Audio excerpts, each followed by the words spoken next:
Have you ever scrolled through the data on your running watch and wondered, what the heck is vertical oscillation? What is vertical ratio?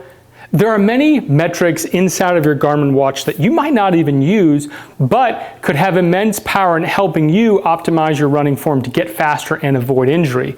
And in this video, I'm going to be talking about all the metrics related to running dynamics, so you can understand them, add them to your repertoire of data that you focus on, so you can get the most out of every single run. All right, so the first metric we're going to go through is average cadence. Now, you've probably heard about cadence before. Put simply, cadence just means the number of steps you take per minute of running. It's either expressed as a one-leg metric. For instance, if it was just the right leg, it may be a number such as 80 or 90. If it's expressed as a two-leg metric, it would be 160, 170, 180. That's the most common way to present running cadence. Running cadence is 100% a metric you want to track because it is related to common injuries runners face, such as runner's knee, IT band syndrome, plantar fasciitis. All those conditions can be tied back to some degree to having too low of a cadence. Now, you might be asking, what's the range you're looking for when it comes to cadence? Well, every single runner is a little bit different, which means cadence is different. On average, amongst recreational runners that run 20 miles a week or more, cadence typically sits between 170 and 180. That doesn't mean that needs to be true for you or true for every runner. What we do know when they study many more runners, thousands of runners, they find that you're going to choose the cadence where you're most economically efficient.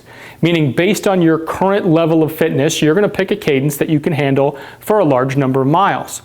Most runners are going to be within 3% of their ideal cadence. In particular, most runners should increase their cadence by 3% in order to fully optimize their running stride. What I would suggest doing is putting cadence on your watch face as one of the screens when you run, so you can get real-time feedback out on the trail to augment your cadence, especially during long training runs, such as long, slow distance. The next running dynamics metric is stride length, or average stride length. Now, a stride and a step are two different things. When it comes to running, a step is the distance between a right footfall and a left footfall, whereas a stride is the distance between a right footfall and the next right footfall, meaning a full right and left cycle. Stride length is, again, variable based on your height, your fitness level, and your running speed. Also, if you're running uphill or downhill. Now, studying thousands of runners, what they found is most runners stride too long. And just like cadence, they stride too long by about 3%. So when you start tracking your running stride length metric, you want to, most runners should look to reduce that by 3%. Why? It'll limit overstride, it'll limit impact forces at the beginning of your strike, it'll help you land directly underneath your center of mass, all which increase your running efficiency and reduce your injury risk. All right, the next dynamic metric is vertical ratio. Now, this one's a little more obscure and you probably don't know much about it. Vertical ratio is how much movement you make in a vertical direction versus how much movement you make in a horizontal direction. And for this metric, a lower number is better, meaning you want to move less in the vertical direction and more in the horizontal direction. You'll see it as an arrow that moves around the outside of your watch face when you have it set up on your watch. The higher your vertical ratio, the more up and down movement you have, or the higher vertical oscillation. The lower the vertical ratio, the more you're moving horizontally. Now, because you're a runner who wants to run fast, win races, you want to move horizontally. You don't want to move vertically. So your goal is to reduce that number. There's no set average at this point, but the main goal is to reduce that number to increase your running efficiency. The next metric is vertical oscillation. It's big old words. I know it's a lot to say. Let me put it simply for you. Vertical oscillation is the distance between your lowest height when you run and your highest height when you run. That difference is how you get your vertical oscillation number. For most runners, they're going to average between 5 and 10 centimeters. So you want to be in that ratio. After your run, you want to go and you want to look at your data and look at your vertical oscillation, and you want to be within that range.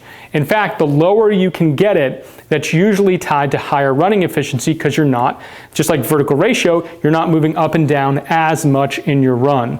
You're staying pretty much on a horizontal plane. So look to reduce that number. Don't go below 5 though, because then you're going to put too much strain on your quads and your calves, and that could lead to injury and early fatigue in training and racing.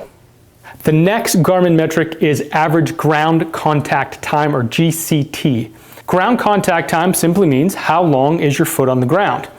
It's a very common metric to study to look at running speed, running efficiency, and also injury risk. The longer you spend on the ground, especially if it's more than 40% during your running stride, the higher the injury risk, the more energy loss, and the reduction in your overall running economy. So what are the average you should be at for ground contact time? It's between 200 to 300 milliseconds.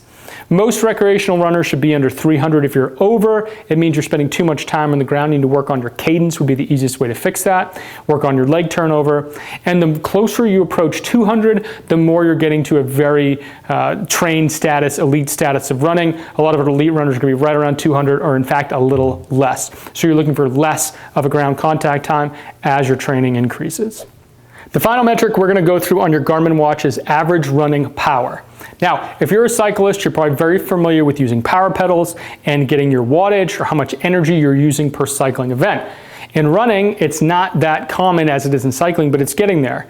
In running, we typically use heart rate as a measure of how hard we're working, or even rate of perceived exertion, or RPE, which is on a scale ratio that you internally rate as to how hard you're working. But average power goes one step further. Not only does it take into account heart rate, but it also takes into account the temperature, hills, wind resistance, vertical oscillation, all of those metrics into the amount of energy you're consuming to go through your running activity. Now, there's no set metric of where an average running power should be at this point, because every runner's a little bit different.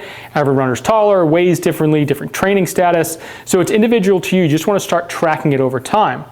But what you want to be able to see, your goal is to increase the amount of power output while running the same pace. So you want to be able to push more power but not have it tax your heart rate and oxygen consumption. That means you're becoming more biomechanically efficient, you're using your muscles at a better ratio, you're going to have less fatigue and reduce your risk of injury. So running power can be a phenomenal metric to track. You just want to start tracking it. Do a standard run, that can be your baseline for your average power, and from there you can go back to that standard run week on week and see as your power changes based on your heart rate and power, and see if you're making economical improvements as a runner. It can be a phenomenal metric to track. Definitely put it on your list to track on your Garmin watch. All right, that was a lot to take in, but I hope you got value out of learning about running dynamics on your watch. They're valuable metrics. They can help you become a better runner. They're easy to access. You can add them to your watch face. Be sure to use them, use the ratios I mentioned in this video to optimize your running.